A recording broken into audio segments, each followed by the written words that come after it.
Muitas coisas que vão acontecer na sua vida já aconteceram no mundo espiritual. Por exemplo, a Bíblia fala no livro do profeta Daniel que ele estava jejuando e orando e que há 21 dias atrás Deus já tinha ouvido e atendido a oração e o jejum de Daniel. Então tem muita coisa que já foi liberado, mas que ainda não aconteceu na sua vida. E aí é onde entra o poder da fé e também o poder de se apropriar daquilo. O que significa se apropriar? Se apropriar significa tomar posse. Eu me apropriei desta bolsa aqui. Eu me apropriei deste terreno. Eu me apropriei deste trabalho, deste setor, desta casa, deste imóvel, deste carro. Se apropriar significa tomar posse, ter posse sobre algo. Então, quando a gente fala de bênçãos que já foram liberadas, não pode haver dúvidas. Você precisa confiar em Deus e tomar posse dessas bênçãos, porque elas já foram liberadas. Efésios 1, verso 3.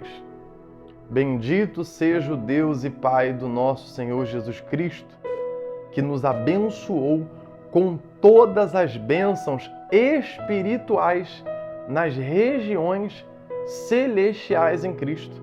Veja, Ele não vai te abençoar, que nos abençoou.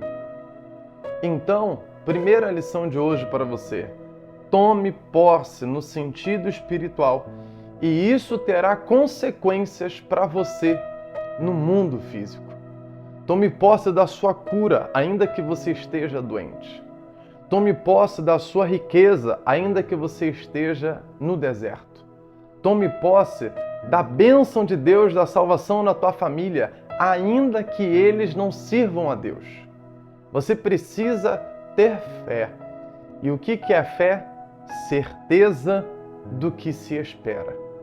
Se você tiver certeza do que se espera, do futuro de Deus para você, então você já tomou posse da tua porta de emprego aberta, da liberação da causa na justiça, você já tomou posse do cargo que você vai ocupar, do concurso que você vai passar, da família que você vai ter, de como os seus filhos serão no futuro.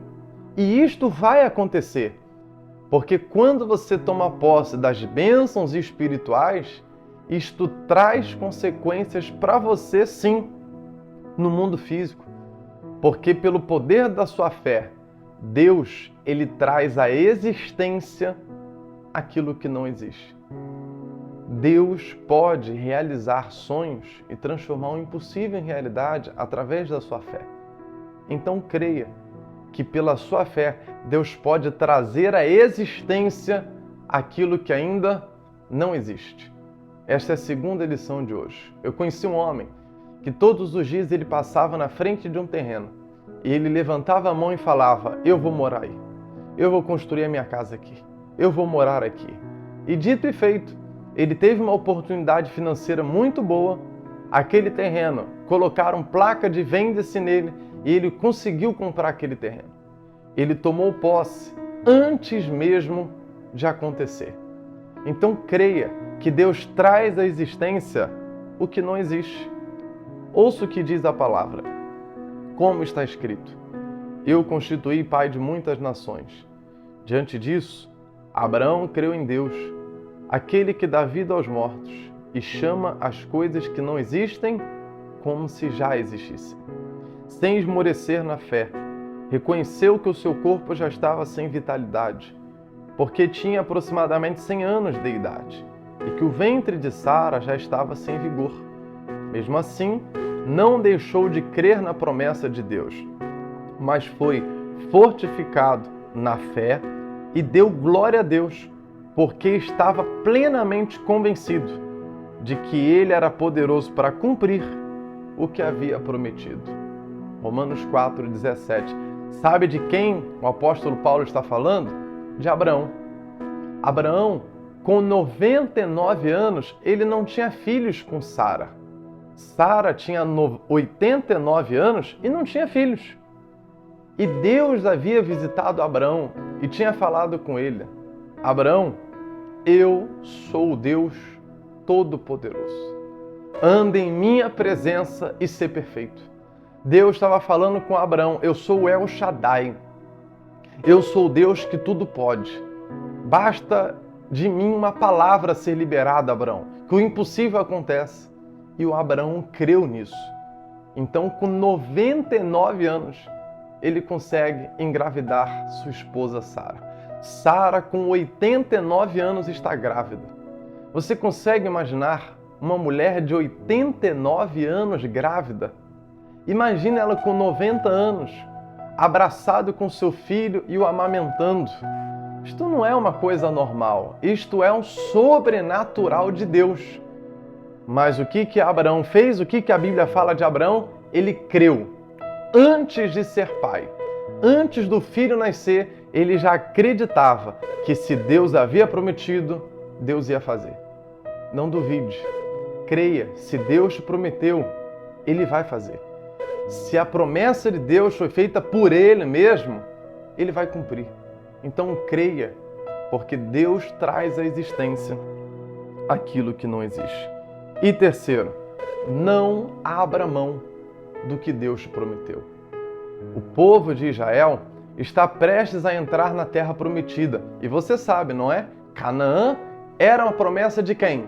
De Deus. Quantos espias entraram naquela terra? Eram no total de 12. Dos 12 espias, 10 voltaram com medo. Não vamos entrar. Lá dentro tem gigantes. Eles são mais fortes do que nós. Mas desses 12, 2 tiveram fé, chamados de Josué e de Caleb. Eles não abriam mão daquilo que Deus havia prometido. E sabe o que Caleb disse? Números 13:30. Então Caleb fez o povo calar-se diante de Moisés e disse: subamos e tomemos posse da terra, porque certamente conseguiremos fazer isso. Havia um gigante. Com certeza existiria um confronto, uma guerra. Mas o Caleb não estava com medo do gigante e nem com medo da guerra, porque Caleb sabia o tamanho do Deus que havia prometido a ele. Ele sabia que o Deus que tinha feito a promessa era muito maior do que aquele gigante. Então, ainda que você passe por lutas, dificuldades, desertos, provações na vida, não abra mão do que Deus te prometeu. Se Deus te prometeu, tome posse, se aproprie, porque Ele é fiel para cumprir suas promessas. Você acredita nisso? Então, curta, compartilhe este vídeo com o máximo de pessoas que você puder. E não deixe de se inscrever. Se inscrevendo, você impulsiona este canal a alcançar muito mais pessoas. Acompanhe a oração que estará aqui na descrição. E que Deus te abençoe e até amanhã.